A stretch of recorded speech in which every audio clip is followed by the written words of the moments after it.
Untitled, baby.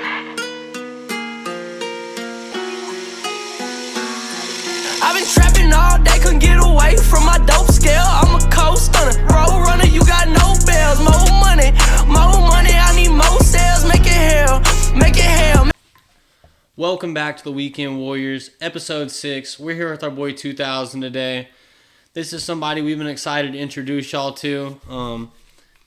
New member of the team, somebody that's going to be collaborating with us on some things, and then somebody who definitely has a lot of his own projects and things of that nature going on too. He just recently dropped an EP. I know he's constantly working on new stuff, so we're going to sit down with him today and just kind of talk about everything he has going on. So how you doing today, bro? I'm doing good.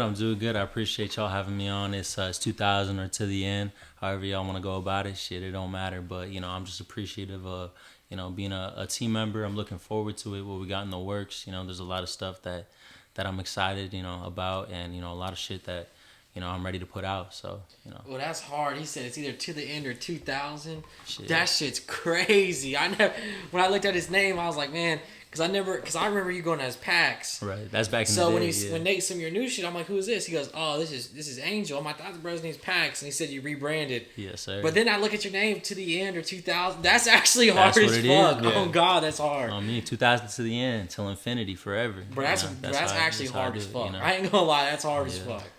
Nah, that's tough. That's how we repping. So I know you recently just got back from Florida. And I know you were making a lot of music before you moved down there. So what's the difference kind of between the music scene down there and what you were doing down there and, compared to what you were doing when you were living here in Oklahoma? There's definitely a lot of differences. Tulsa's a little more general. I wouldn't say generalized, focused more on, on their own sound and whatnot. Being in Florida, you see it all. There's, especially in Miami, because, I was in Miami. There's a lot of, just different styles of music. And it's beautiful because you can take all that in and allow that to, how do you say, affect your music in a good way, And it's beautiful because you just learn. I spent a lot of time just learning out there. I did a couple performances.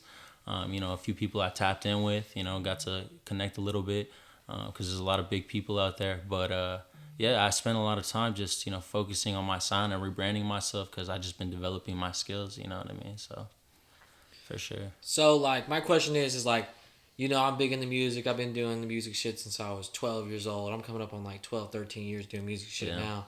So, I have a lot of friends who start off as rappers and went to producers and producers to rappers. Mm-hmm. So, how do you manage being an artist yourself and a producer at the same time? Is that a challenge for you? That's a good question, Jen. So when you're I've always wondered this because I have homies shout out to my boys at Untitled. They produce all their own shit. Yeah. And they make their own music. Yeah. And I've always wondered do you think that the way you produce will always be influenced by the way you make music, or do you feel like that doesn't really matter? You can make any type of beats you want, or do you feel like the way you make beats and the way you make music is always going to coexist in a certain way? You get what I'm trying to say? 100%. Yeah, it's a little bit of both. When I first started really producing heavy, I started producing first before I started, making my own music. I was hesitant. That was the thing. But once I started, really producing, people kind of just want to put you in that lane of producing, and you engineer and you do that, which is cool, whatever, because, you got to build up your repertoire. But I was literally in this neighborhood right across there is where I started, really producing. And you were producing and writing for people. Yeah, I was doing all I was going to say, bro would literally sit down, literally write a whole song, make the beat, and then sell it to somebody when he was 17 years old. Yeah, bro. I would have so many people over just fucking mixing minds, and ideas and thoughts, and it was, it was dope.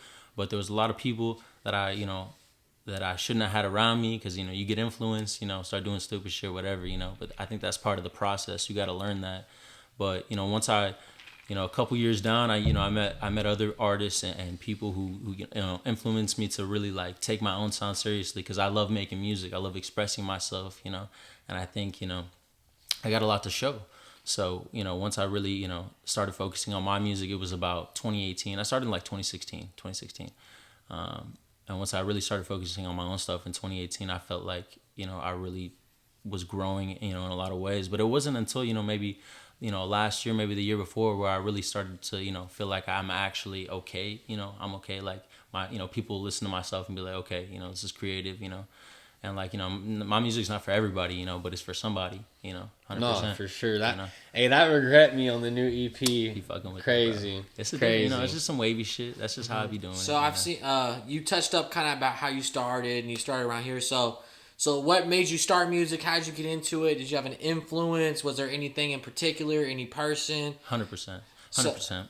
Yeah, so, you know, I grew up in Cali, you know, so, you know, my biggest influences, you know, I really got myself into music, but my biggest influences are really like, you know, Tupac and like Warren G, Dre, Snoop, Ice Cube, you know, numerous other people just from the West Coast. And, you know, I always wanted to make music. I thought that was, you know, so dope, but I just was hesitant because, you know, like my background, you know what I mean? I felt like, you know, I was just some, you know, Mexican kid, you know what I mean? Whatever, you know what I mean? But at the end of the day, you know, like that doesn't matter. It doesn't matter, you know? So, you know, but yeah, you know, growing up in Cali, like, it's just like, yeah, you know, the way I saw views, you know, music and like, and how I viewed it, you know, it's changed over time, of course, but yeah, like, I'm sorry, what was your question again, Jen? I got lost. How you got started? How'd you start? Yeah, okay, like, what made you want to start? So yeah. After I moved from Cali to Florida, I was watching some kid literally, you know, make beats on his iPad in class, and I was like, damn, like, is that easy?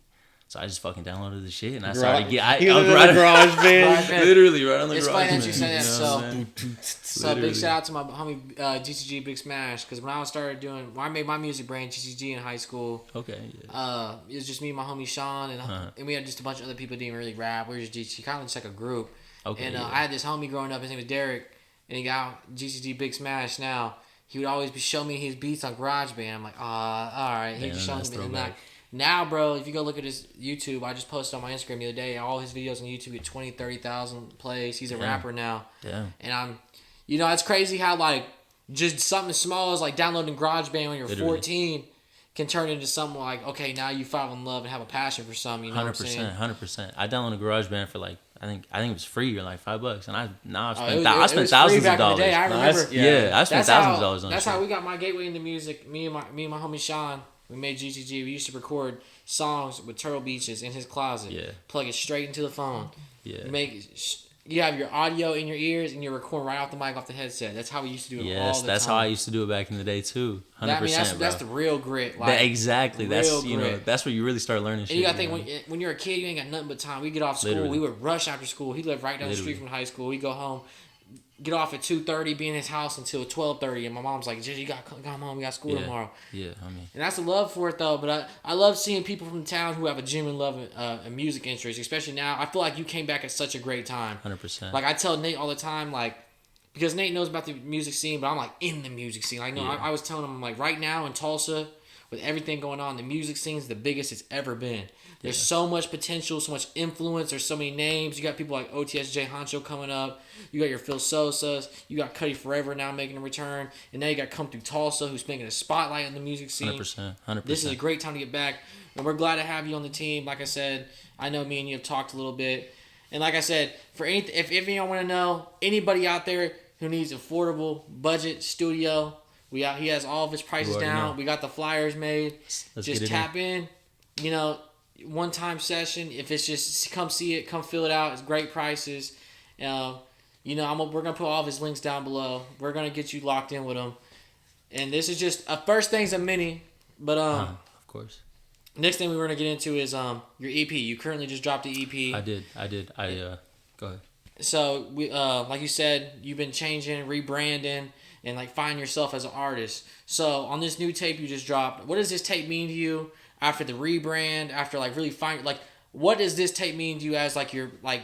I wouldn't necessarily say your debut EP, but as 2000. You're not PAX no more. It's 2000. Yes, 2000 to the end. So what does this EP mean to you, and how do you really feel about it on the surface? It really means a lot to me because, I really do put my heart and soul into everything, and it's like, if you really listen to it, it's basically just me talking about my life. You know what I mean? Like, there's nothing more to it. I just keep it real. The shit I've gone through, shit I'm going through, and the shit I've dealt with. But, I just, try to put it out there in a melodic way because I'm a creative individual, and that's just how I express myself, But, it's the title's Till the End, and that's as basic as it gets, is till the end, like, till my end, to the end of time, and, there's many more to come. That's just the first one. It's basically, it's the first EP I put out, like you said, under 2000, and that's the year I was born, 2000, you know what I mean? So that's just, how I do it, But yeah, it's only 3 songs. First one's, what is it? Better Forever, because I just want to be better forever. I'm a student of life, I'm always growing. If you're thinking the same as you did a year ago, you're not doing something right, because it's all about change. And if you're changing in a good way, you're the way you're thinking is gonna change, 100%. Absolutely. And Absolutely. so it's like that's the name of the first one. The next one's called Prophecy, and prophecy is as simple as it sounds. Prophecy. It's just like everybody's got their own fate, prophecy, destiny, whatever you want to call it. You may make it however you think about it, but that's what it is to me. And I just like I said, it's not even that like I'm chasing fame or money, I just want people to be able to relate to my stuff, in a way that I relate to other people's and all these other artists I listen to. Yeah, it's crazy that you say that, because I know me and Nate sat down and come through Tulsa not too long ago, and if you go watch the podcast, you can hear me say multiple times, music is relatability. 100%. Like, it's hard for somebody to pick up your song. Like, let's say for example, like in Tulsa, the music scenes, demographics, gang banging, right, shooting, selling drugs, exactly. Tricking hoes, whatever it is. But I mean, if you're just a little kid from somewhere, you might not be able to relate to that. Right. And that's where someone like you comes in, exactly, where you can talk about some shit that might relate differently. You know what I'm saying? We 100%. need people like you in the scene. You know what I'm saying? 100%. Like, because I understand that. Because as much as I love gang banging music and pulling up, thumping my speakers, like shit bumps. Like there's times where I want to there's times where I pull up in my driveway and want to sit in my driveway for an hour and just just sit there and just chill for a minute. You know what I'm saying? So I think it's super important. And I feel like a lot of people who make that kind of music get kind of discouraged when they're from a place like Tulsa. Yeah, for sure. And like I posted on my Instagram story 2 days ago, like I said, my homie Big Smash, he doesn't make no gang banging music, don't make killing music. He's not known in the town at all. He can walk into Walmart, don't nobody know him. But also don't nobody know he's getting more plays than 99% of people in Tulsa right now. That's the most real buzzing shit right artist. there. Because, Tulsa is just, like Nate said, ever since he said it, it's been stuck with me. Tulsa is a small fish in a big pond. 100%. Know what I'm saying? That's some real shit, bro. The world's a lot bigger than Tulsa. Yeah. You know what I mean? And shout out to Tulsa, but yeah. So, for example, what I want to ask you is, because this is something I always like asking people I do music with, because this is something I'm very passionate about, and I like taking information from everybody so I can help the next person. What is one thing you would tell somebody who's trying to start making beats or start making music or start doing, what is the best advice you would give to somebody who's starting fresh and who doesn't really have the motivation or doesn't think they can do it or they don't have what it takes? What would be something you would tell a person like that to maybe give them that influence to want to go start? Yeah, there's a lot of things that I would tell somebody like that, and one thing is just stay consistent, For sure. Because that really is the biggest downfall to a lot of people is no consistency, and it's like the only way to really get better at something, is to be consistent. To grow is to be consistent. It's simple, you just get better by doing it, and it's like if you really love it, if it's genuine, you'll get there. But learn from others mistakes, and and don't get caught up on the little things. Focus on the big picture. You may not have something going right in your beat. You may stop making it, and just move on to the next. But no, push through it. You're gonna be grateful later that you did, because it's all about overcoming those barriers. The more you allow yourself to get stuck, the more you're gonna get stuck. Mm-hmm. So it's like No, for sure. Just focus on the positives. On the good things that matter. When it comes to your creation and your production. The things that you like. I mean, you're gonna make what you like, and eventually it's just gonna branch out. My process is weird because I don't ever like have an idea of what I'm gonna make. I just make it, So I guess it's just expressing myself through my tools, And you learn to do that, First you follow a basic like a outline of how to go about things. Nothing wrong with that, nothing at all. But eventually you get to the point where you find your own process and how you like to go about things, because there's a million ways to skin a cat, 100%. No, for sure. And I feel like you've always kind of had your own process of how you went about things. Like, I remember times when you had the little apartment on 41st. Oh, yeah. And you would literally spend an entire night working on one song. Working on one verse of one song. Just if you didn't like the way it sounded, when it, like, you didn't like your cadence, the way it came out, you'd sit there 100 times over and just keep saying. I remember laying on your floor and just sitting there listening to you say the same shit over and over again, bro. That shit was a process, 100%, But I loved it. Yeah, hell yeah, that shit. I look back on that. Yeah, now, especially being around the studio, I've been in the studio 1,000 times. And that's always something I tell my homies. They'll be like, man, you was there when I made this song. You was loving it. I'm like, I listened to you rap it 600 times in one night. Like, it ain't as sweet as it seems. Because especially with that wavy music, like, you know, I've sat in the artists with people who make, you know, like California, Punch In, shit talking music. Yeah. That shit's a lot smoother because I do that shit myself. Like, Nate sat down and watched me make a song in 15 minutes and be like, oh, okay. But then when you're making that wavy music, it's really like a wavelength that you really had to hit. And it's like really something that you feel in your head. I can't do music like that. That's not how my mind works. I get that. I'm not super musically inclined. But I have my niche for certain certain music, 100%. like everybody else. Like, because like the same way that I couldn't make your music, it might be a little bit difficult for you to hop on my shit. Exactly. You know what I'm saying? Yeah, and that's the beauty of it, though. Right. And that's 100%. what really makes it such a beautiful thing. But so something I want to touch on, and this is not even something we talked about. I want to get to know how y'all two met each other, because I met you through him. That's right. And he's always like the second I started doing music, he started realizing that he's always put your name out there. He's always like, oh, you should always. Nate's always been the realest, 100%. Bro. So, always. How did you guys meet each other? How'd that come about? Was it school? Was it just friends? It was, yeah. It was, you know, it was by chance. You know, I had moved here in March of 2017, and I actually had Nate in a couple of my classes, and we never really spoke for the most part. He's a fucking dickhead. No, it wasn't even like that. It wasn't even like that. So, he came in like the second semester of the school year. Yeah, yep. And mind you, I already had my daughter. I was about to graduate early. Like, I would go to school during the day and, like, do junior classes during the day while I was at school. And then at night, I would do my senior classes online. So, like, I was just trying to focus on graduating and getting the hell up out of there. I wasn't really trying to make friends at that point in the school year. It wasn't nothing like No, it was nothing personal. Yeah, I was gonna say I was a quiet person. Yeah, I was gonna say anyways, he didn't. You know, me, I didn't really it would've been socialize with nobody. he didn't come in there on nothing too crazy, and just never came about. Honestly, let me be honest. You know, I was selling weed at the time. I'm pretty sure bro just pulled up on me to buy some weed before one time. I did. And then, you know, we just got He to said, talk. aren't you in my 5th hour? This was after I graduated. Like, I wasn't was. even in school anymore. Like, this was like right after we graduated. Yep. And this was a summer. yeah, so we just got to talking and shit, and then became friends, and then we just started hanging out. Yeah, pretty much. I mean, that's what's up. I mean, I met a lot of people like that, and especially here lately. Like, I mean, Nate can vouch. Like, these last couple weeks, and like, what is this? Episode 5, episode 6. 6. Yeah. Like, when me and Nate brought up this, I came up with this idea of doing this. Like, we had an idea of what it could do, but like, I bet Nate can vouch. Like, the motion and traction and the love that we received, like, it's been like crazy. Like, I've met so many people. Like, I've never realized how many artists there are in Oklahoma. Like, Right. you can ask Nate. The other day when I sent you, I said, it's to the point now where I go to DM requests and I got artists in Muskogee,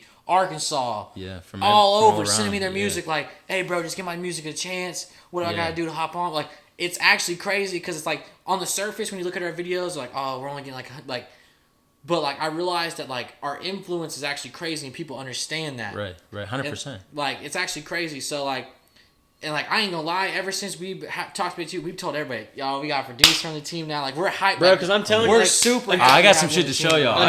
Until I texted you, like, it was like last week or some shit. I had no clue that you had even came back. You only been back for like a couple weeks or something. Literally. And so, I literally just texted you off of love just because you had been on my mind since we had been doing this shit. We've been with a lot of artists and shit. I was just like, man, if he was here, I could be, you know, linking him up with so many different people that he would do great with, you know? Yeah, 100%. And then just off chance, I texted you that day, and you just happened to move back. So it's kind of crazy the way things always work out how they're supposed to, you know, no matter what happens, things are what they're meant to be. That's so true. You know, and it's like, you know, like I left Miami and there's a lot of opportunities there, but it's crazy because, like, you know, I didn't feel right about anything, you know? And, you know, and it's crazy because, you know, like, I wanted to message you, you know, I just been a ghost, you know what I mean? Because, like, I just been moving in silence, you know, get my money up, you know, and whatnot. So, you know, but it's like, yeah, as soon as you text me, I'm like, it's just another opportunity opens. As one door closes, another one opens, you know? And I feel just great about this, you know what I mean? Like, the vibes, you know, the way that you guys go about things, like, I fuck with that, you know what I mean? And that makes a difference for me. That, like, a lot of people have told me that. And, like, so, a lot of people, it's actually funny. I didn't know this until the other day. someone said, "Shit, when's your and your brother's podcast coming out? Like your next episode?" I'm like, "My brother? I don't have a brother. Like the person you're always with." I'm like, "Oh, that's not my brother. That's my cousin." They're like, "Oh, I could swear y'all brothers."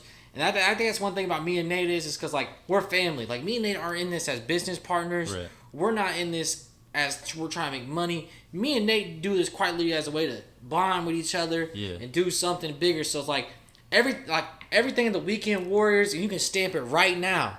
Everything we do is because we want to do it. It's genuine, and this is something we want to do. Like me and Nate have sat here and talked about. You know what? We're probably gonna lose money. You know what I'm saying? Which I mean, we already have it. At this point, we're down $1,500-$1,600 in the hole. But you know what I'm saying? But at the end of the day, it's all a process, you know. But you know what I'm saying? At the same time, though, is like, even if none of this shit works out for me and Nate, and let's say we lose $5,000 doing this shit, when me and Nate are 35, 36 years old, we're both old, we got kids, and we're at Thanksgiving, this is something we're going to be able to tell our kids we did. This is something we're going to be able to look back on. Yeah, it's you know got value to it. This is something I'm going to be able to be like, you know what?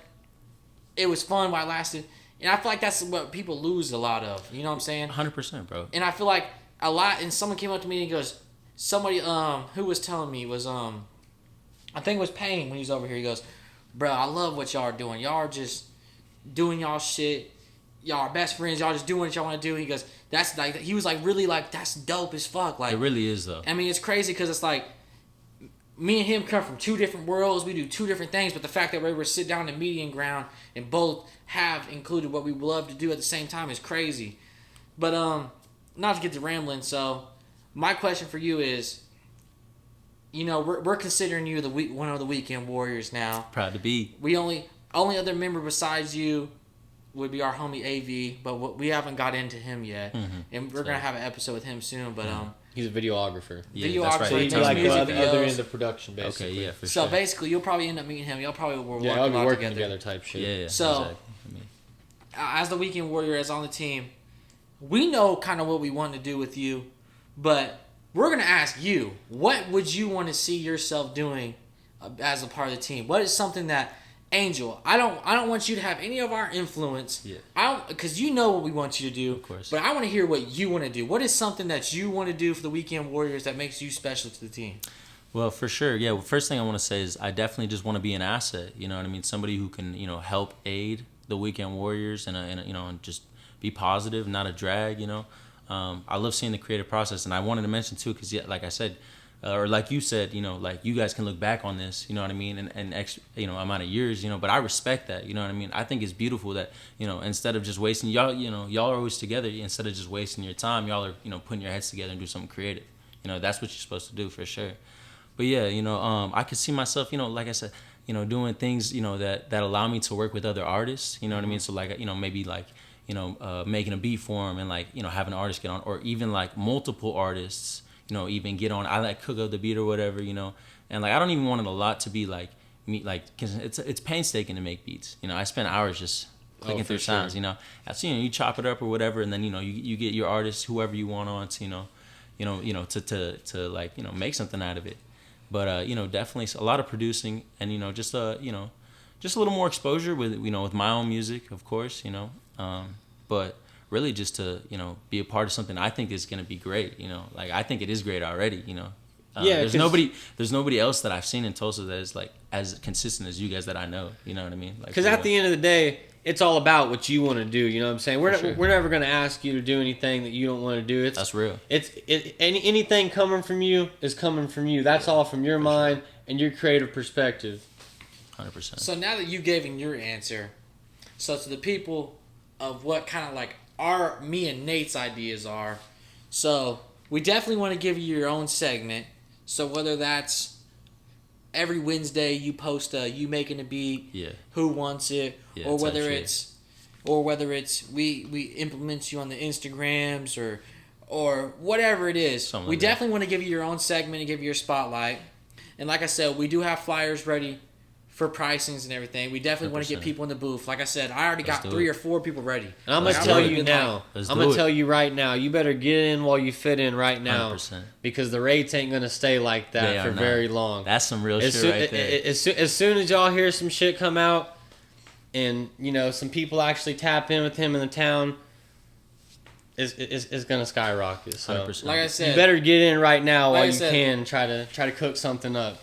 because I think we're going for 25 an hour right now. Yeah, 25 Which an that's hour. I'll going keep head it to simple. head with almost everybody in the city. Yeah. With not cheaper. And then he got $150 all day sessions. All day. And he's not even charging I don't think you don't have a mastering fee, do you? Not for the all 'Cause day I was looking- package. Because I'll Not for include the all that, you day. know. Not for, not for the all day. $150 for an all day package. So what are your hours? With the mix and match. So what are your hours? My availability is 5 to 12 in the evening. So 5 p.m. to 12 a.m. That's 7 So, hours, from Monday through Thursday. 7 hours. 5 p.m. to So midnight. if 7 you hour have your session. shit ready, you could go in there and record fucking Soon as you get 6 off- as soon as songs you get off work, for literally. $150 if you have your shit ready with no mastering fee.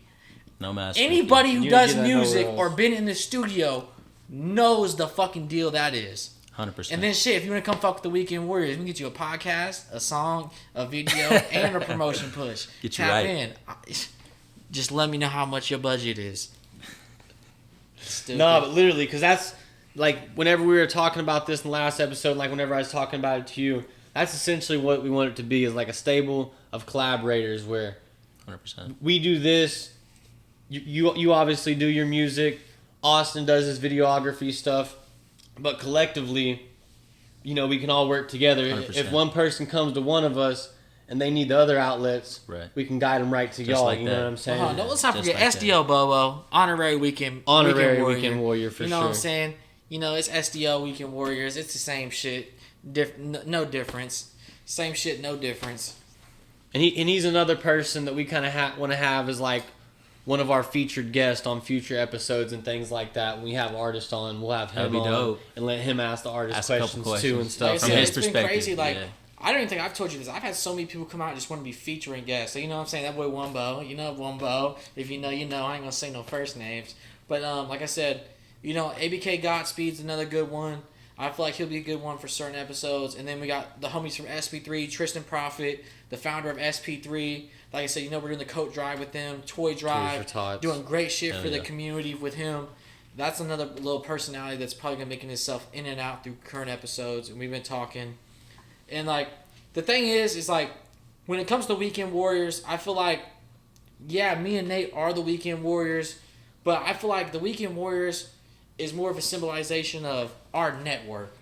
Like, Oh yeah, for sure. if you get on my network on a consistent basis and you do good for me and you do good for our community and good for everybody else, I'll consider you a Weekend Warrior. Like, let's say you can have your own thing going, but if you're on my shit, patting my back, and I'm patting yours, I consider you part of my team. I feel like when it comes to my team, you don't always have to be like on branded, like, oh, you're with me. Yeah, exactly. You're only Yeah, with it's not me, necessarily like- that you're with us. You're just collaborating with Yeah, us. You're everybody part, has their own I identity just say, you're part of our network essentially. Yeah, exactly. Everybody still gets to have Yeah, their own identity. yeah. I didn't like you're with us. You're still Yeah. you're still doing everything for yourself. We're just working together on Yeah, shit. for sure. All right, but I'm more than glad to be a part of it. You know what I mean? Absolutely. 100%. All right, so now this is something we always ask all of our guests. Doesn't matter if they fucking cut grass or rap or fight, whatever they do. What can we be expecting from you for the rest of this year into next year? For the rest of this year, it's about what 3 months. 3 months left. Yeah. Just definitely have a lot more music out. A couple singles, probably another project out for sure. I got a lot of stuff in the works. A lot of things that I'm just brainstorming. A lot of ideas, but I'm definitely gonna make them into full fruition songs and put it out and definitely get some videos in. You guys are well connected, so it's it's no issue to really get connected with people. Yeah, exactly. You know You're what I just gonna mean? be tapping in with the other side of the team. And it for sure that shit makes the biggest difference. Biggest difference. So definitely have a lot more videos out because I really don't have much content. But that's just because I've been working on growing my sound. A lot of people just want to put music out. That's something he talks about all and the there's time. nothing wrong with that. There's nothing wrong with that at all. But I feel like if you really are trying to take this to the next step, you have to be able to understand that you have to work on your sound development. And if it's not there, you have to know that. You got to know music. Plain and simple. But yeah, definitely just a lot more music, a lot more content, and that's really all there is to it. And that's something I was gonna ask you about earlier. Is like, I know you're kind of critical of a lot of the early songs you made, Right. but there's at least 5 or 6 that I'm gonna tell you after the show that you need to sit down and just remaster. Yeah. And drop again. Yeah. I'm a bad boy. That's a classic. Shout out to Love Uno. That's what I'm saying. But if you really remastered those and pushed them as if they're a new song, that shit would blow. Cause like I was watching this interview the other day, and like when Post Malone released White Iverson, that song had been out for like 2 years before it ever blew up. Before anybody ever cared about it. He was talking like he had released the song as like a single. And he'd perform it and push it all the time because he knew that it was that song. Yeah. And no one really cared about it for a while. And then he dropped that album and he put it on the album. And it fucking went to like number one on the Billboard. Yeah. But he never lost faith in it and just kept pushing that song. Sure. And that's the song that took him to the top. Yeah, for so sure. I think you definitely have a handful of songs like that that the world hasn't even heard yet. Right. That I've heard that I know would fucking blow. Now, that's real talk. I definitely have maybe a handful that are decent that I could push, But in our reality, I had to learn to let go of that. You know what I mean? Oh yeah, for sure. You know what I mean? Just so I can break those chains. You know what I mean? Because like I would hold myself onto hold on to music and just like listen to it over and over and like.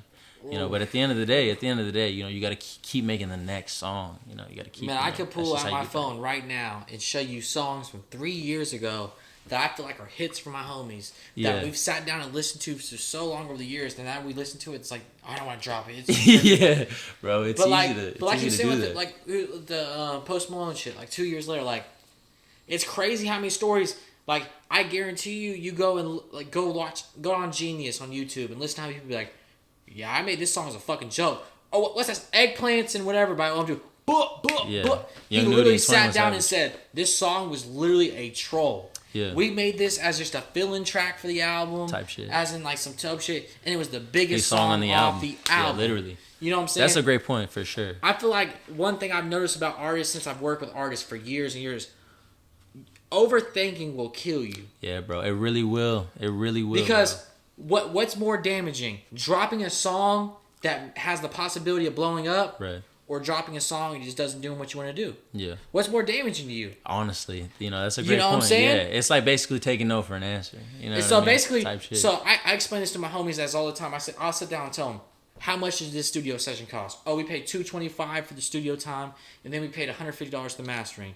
And then I'd be like, so you're not gonna drop it? No, I don't really like it. So I was like, take that money. You just wasted $375 for some shit you're not I even gonna drop. I said, right now, would you go on the highway, drive 90 miles per hour, hold that money out the window and let it go? No, that's fucking stupid. Why would I do that? But I was like, that's what exactly you what you just did. That's did. literally what you just did. 100%. Literally. And that's the way I feel about it is, you just never know. Yeah, for sure. So That's a great point. we've never really asked this question before, but as we start wrapping it up, what is one thing that you want the people at home to know about 2000? What is one thing? One thing is I'm for the people. Like I really just want people to enjoy the music I make, and that's it. You can relate to it. Sing to it, cry to it, laugh to it. I don't give a shit. You know what I mean? Just enjoy it. And, don't take it so seriously. You know what I mean? Don't take it so seriously. And really just listen. Because I feel like, there's a lot of times, I don't give somebody a chance when it comes to their music. And I don't think that's fair because, I there's always something to take from it. There's always something to take from it. But, I'm a simple person. I really, I don't really like pushing myself onto people, I'm not like, I'm not going to be like, pushing my shit out and like always trying to like do that. Like, how people, try to be, famous on media and shit. You know what I mean? I'm not that kind of person, I just want people to just fuck with me if they fuck with me. And if you don't, you don't, so be it. No, and that's something I've always liked is that you're a purist in that form with your music where like, if you're good with it and that it's good, you don't give a fuck if anybody else thinks it's good. And that's something that I love because that's something I definitely apply to my own life is like, if I'm good with myself and I know that everything I'm doing is correct, then I don't give a fuck what anybody else thinks. And that's where you've always been at with 100%. It. And I love that, Yeah, bro, I appreciate that. I love that you have confidence in your craft. Exactly. Yeah, for sure. Definitely. But like we were talking about earlier, what was the first time that you sat down and actually recorded some shit? Like what's the first song? I know you deleted a lot of stuff. Yeah. Off your platforms and things. what's the first song you ever came out with, and were you going by Pax? Yeah, I was going by Pax at the time. I remember the first song. Actually, you know what? I wasn't going by Pax at the time. I was going by... I thought it was something else. That's why I asked. I thought it was something else. Yeah, I'll never say this shit again. But I went by Young Ruckus at the time. That's what it was, Young Ruckus. And I thought it was cool as fuck. And I was like, I dropped the song. The first song I dropped was called Water. It was so fucking stupid. I remember. It was probably as childish as you could it. make it, you know. But you know, I was like, fuck it. I don't care. It was so stupid. But and how old were you? 16. Okay. Yeah, 16. So that was before you moved to Oklahoma. Nah, that was when I moved to Oklahoma. You were 16? Yeah, I was 16. Okay. Yeah, I was 16. Yes, sir. Yes, sir. So, you know, it's definitely been, you know, interesting, you know, with the music journey, you know, I've come a long way. I feel I have, you know. A lot of people won't see that until later on, but, you know, give it some time. And so I know before you did leave, you were working with some big artists down here. So have you got back in contact with any of those people? Do you have any upcoming projects with anyone you'd like to talk about? Honestly, no, I haven't reached out to anybody. I did work with, you know, various artists, but yeah, like I produced a couple tracks for Jukes, and I worked with his producer quite a bit, Gino. Shout out to Gino. That's a real ass dude, amazing producer. I love his beats, his workflow, great process. Shout out to him. But you know what? I will though, definitely. Give it a little time. I only been in Oklahoma for 3 weeks now. You know what I mean? Yeah. So I'm still kind of adjusting. Juke yesterday, that ain't nothing. You know what I mean? Yeah. Juke's like a big brother to me. Like, I mean, that ain't nothing. We can get you back on that track. I sent a lot of beats to Juke, but they just weren't that good. You know, now that I look back on it, you know what I mean. But I feel like he has a certain way he wants to take his music, you know, and I respect it. I fuck with his music, of course, you know. And I feel like you're somebody that has a defined sound. That's something that like we talked about on the Come Through pod, that me and Jen have talked about. Is it seems like the people that go the furthest are the people that have that defined sound. Yeah, and that sound's not gonna be for everybody, but it's your sound. You know what I'm saying? Bro. That's what makes you stand out. You make. Obviously, you make different types of beats for different types of people. Right. But for the most part, if you're just making something, it's going to be something that you like, yeah, you know? 100%. And I can literally make any type of beat, and I have, you know, for sure. Hard shit. That's the best shit I'm actually, you know, that's what I'm really the best at, is making hard-ass shit. Detroit beats right now. Shit, I'll put you on. I'll have you like that. I'll have you right. But, you know, like, yeah, you know, I just, you're right, like exactly what you're saying. If I really like it, you know, and I guess I just, you know, I always grew up playing a lot of instruments, you know, and like I'm very musically inclined, you know, so it's like I guess I like that melodicness, you know what I mean, like the, you know, of like some more, you know, just like wavy, you know, smooth, you know. I still love the hard shit. That's like basically on my bump all the time, you know what I mean. But I listen to everything, you know, literally everything: rock, rap, R&B, fucking jazz. No, you always have, you know, for sure. A little bit of country here and there, you know what I'm saying. Everything. You got to. That's how you really become the most creative, you know, really. And so you talk about being musically inclined. I remember you'd have that little, it was like it looked like a keyboard, but there was only like 12 big buttons on it. They'd be like all different colors. Yeah, the drum pad. The drum pad. You would somehow memorize every single one. You'd just be sitting there like Guitar Hero or some shit. Bro, on that thing. I'd be so amazed. Like, how does he remember what all those are? That was a process for sure, getting that shit down. But, you know, I got it down so well now. It's just like, I can make a beat that sounds, honestly, industry level in 10 minutes. You know what I mean? Like, it's pretty crazy, you know. But I just, you know, there's too many times I just, you know, I get to myself and I stop my, you know, my production for a while, and like, you know, just going through life. That's life, you know what I mean? You always have your, you know, ups and downs, times where you're less creative, more creative, but that's never gonna stop me. You know what I mean? I'm still young, 23, so fuck, you know, I got time. You know what I mean? I got a little time. No, for sure, absolutely. Hell yeah. Well, you know, I think that's going to kind of round things off for today. Yes, sir. But you'll definitely be seeing a lot of this man in the future. A lot of it. Near future, for sure. But definitely someone we're glad to have a part of the team. Definitely someone that's going to be a huge asset to us. And definitely someone I'm excited working with. So it's been the Weekend Warriors, episode 6. You heard it here. Untitled, baby.